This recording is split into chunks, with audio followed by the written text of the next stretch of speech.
Salut à tous et bienvenue sur Noir Célèbre, votre source d'inspiration pour découvrir les figures marquantes de l'histoire noire.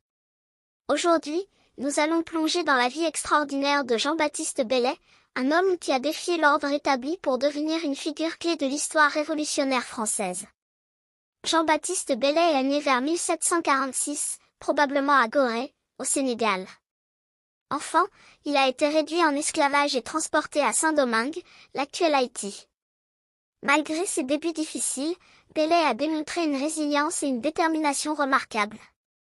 Il a fini par acheter sa propre liberté en travaillant comme domestique et artisan, devenant ainsi un homme libre, un accomplissement exceptionnel pour quelqu'un de sa condition à cette époque. En 1791, la Révolution éclate à Saint-Domingue. Les esclaves se soulèvent contre leurs oppresseurs dans ce qui deviendra la Révolution haïtienne.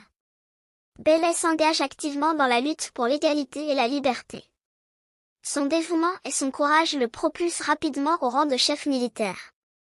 En 1793, il rejoint les rangs des troupes républicaines et contribue à l'abolition de l'esclavage à Saint-Domingue en 1794.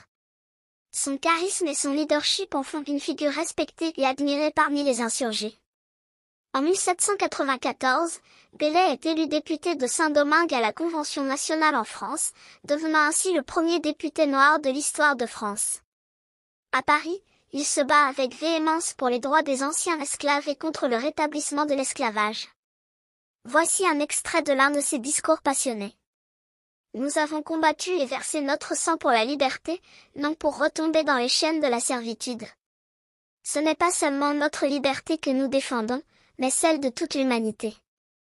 Une fois à Paris, Bellay ne se contente pas de siéger. Il prend une part active dans les débats politiques et utilise sa position pour plaider en faveur de la justice et de l'égalité. Ses batailles contre les législateurs qui cherchent à rétablir l'esclavage sont légendaires. Un moment particulièrement marquant est son discours de 1795 où il décrit avec force l'injustice et la cruauté de l'esclavage. Comment pouvons-nous, en tant que république basée sur les principes de liberté et d'égalité, justifier la subjugation de nos frères et sœurs? L'esclavage est une abomination qui doit être éradiquée de notre société. Après son passage à la Convention nationale, Bellay retourne à Saint-Domingue où il continue de jouer un rôle politique important. Il s'efforce de maintenir les idéaux révolutionnaires et de promouvoir l'égalité dans une société encore marquée par les tensions post-esclavagistes. Cependant, en 1802, Napoléon Bonaparte rétablit l'esclavage, marquant un sombre tournant dans la vie de Bellay. Avec le rétablissement de l'esclavage,